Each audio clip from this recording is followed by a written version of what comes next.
Good afternoon, everybody. Appreciate you coming. This case is in regards to a missing person report that started yesterday and has turned into a homicide investigation. It's actually a double homicide investigation. As Captain indicated, the Kentwood Police Department and the Kent County Sheriff's Office are working these investigations together because of the overlapping nature of these. The next thing I want to assure is the community, they are safe. There is no ongoing threat or anything at this point due to this case, and that our agency, along with the Sheriff's Office, is committed to gathering all the facts surrounding this case, and that's actually tragic, which occurred, and to hold the person responsible accountable. Until we have all that information, there's limited information that we're able to share with you at this time, so I'll go over the details that I can tell you right now. We became involved in a missing persons investigation yesterday about 11:30 a.m. A 34-year-old Kentwood man, David Insler, was reported missing by his family. They had not heard from him since last Wednesday, November 27th. We went to that address yesterday, which is at 5163 Kimball here in Kentwood, to check on his well-being and check on the circumstances. Mr. Insler's vehicle was not located at the address, but it was located a short distance away in a church parking lot, unoccupied. We went to the home. There was no one found at home. However, when the officers investigated in the home, they found an alarming amount of blood and other evidence which was indicative, from our experience, of a very violent struggle.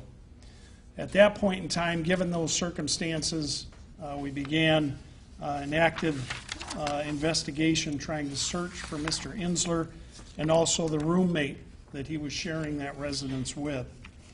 Last evening, about 10 p.m., we actually located the roommate's vehicle in a mobile home park off Division and 76th Street. The roommate was not located at that time. This morning, approximately 8:30 a.m., we developed information that the roommate was in the area of 54th and Division. Simultaneously, or almost at the same time, the Kent County Dispatch Center was receiving a phone call, and the phone call was someone calling saying they wanted to turn themselves in because they had just murdered their two friends. We sent officers there along with the Wyoming Police Department to that area, and we took a suspect into custody. The suspect in this case is 36-year-old roommate of Mr. Insler. Kentwood detectives were able to develop information in regards to a second victim that would be in the mobile home park in the area of 76 and Division, very near where that vehicle was located the night before. We contacted the Kent County Sheriff's Office, who checked that address, and they found a second victim. And I'll defer to Sheriff Young in regards to information from their case that they have down there. Kentwood detectives were also able to develop information on the location of the body of Mr. Insler. That was located near Lake Michigan Drive in Wilson, and his body was located just before noon today. Mr. Insler had suffered multiple stab wounds. This investigation is ongoing, and we have multiple crime scenes, so it's going to take time to process those scenes. The victims have been taken to the Kent County Medical Examiner's offices where autopsies will be performed. And it's, at this point, I want to stress that it's too early in the investigation to even speculate on any motive, and sometimes that may never be fully determined. These are tragic incidents that have an effect on our communities as well as the families of these victims. And on behalf of the agencies, we want to express our condolences to these families of the victims. The Kentwood Police Department and the Sheriff's Office will continue these investigations. We also appreciate the support of Kent County Sheriff's Office Scientific Support Unit and their Technical Support Unit that we have a contract with. In the coming days, these cases will be forwarded to the Kent County Prosecutor's Office, who will determine the appropriate charges. The suspect is in custody and has been lodged at the Kent County Correctional Facility. It's anticipated that their name will be released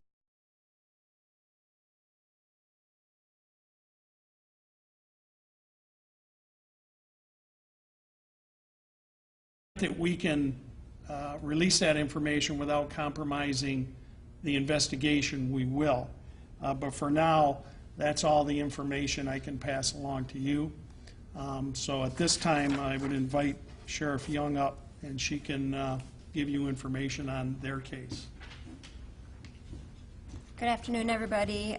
As Chief Robertson just described, we've been participating in a dual investigation. Kent County Sheriff's detectives received a call from Kentwood PD at about 9 a.m. this morning and asked us to check a location on Monticello, specifically 41 Monticello, for a suspected victim in this incident. When we entered that location, we did find a person who was deceased. It was identified as a 63-year-old male by the name of Ed Fuller. And at that point, we had to leave the residence, get a search warrant, secure it, and we are now in the process of doing a scene investigation now at that 41 Monticello address. As Chief Robertson's talked about, this incident we were directed to that address from a suspect. So that suspect's in custody. We don't expect that there's a second suspect at large in any way.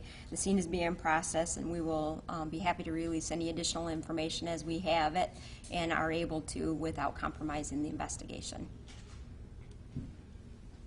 Can you explain how the victims are connected? I can't at this point, no. And you can't speak on motive at all at this point? We can't, I'm afraid, no. We do know that our victim and the suspect were roommates in ours, but we don't know other connection. Right, and our victim appears to be a friend of the suspect, but we don't know of any additional connection which might drive what the motive was. We don't know that information yet. Are you able to give the age of the suspect? I did say he's 36 years old. Okay. Can you give the manner of death regarding the second victim? Stabbing. Do you believe that the second victim was after what time was the timeline? We don't have that yet. That would be something that would come out of a medical examiner's report. And again, the car of the suspect was located at the mobile home park, is that right, or am I? That was Kentwood's part of the investigation. Yes, we did locate the vehicle in that area near where the second victim was found. But we could find no association as far as the owner of that vehicle, that they had any link to any of the residences there. So we didn't have any investigative leads to go knocking on doors or anything like that at that time. The address at 41 Monticello, is that the home of the second victim? Yes. And the number of crime scenes is it 3? There is a location where the body was found, and then 2 separate distinct crime scenes where the assaults happened. Any idea how the body got to that location? I did not. We're not going to release any. That's getting into investigative details that we're not going to release. We're not going to get into that. Okay, and I apologize if I'm asking the question you can't answer anyway, but the Lake Michigan Drive in Wilson, was it at a house? Was it outside? I mean, No, it was not at a house or a business. It was in an open area. open area. So apparently the body was just dumped there. From all indications, yes. So that's all we're going to say about that. All right? That's it. Yep. Thanks. Thank you.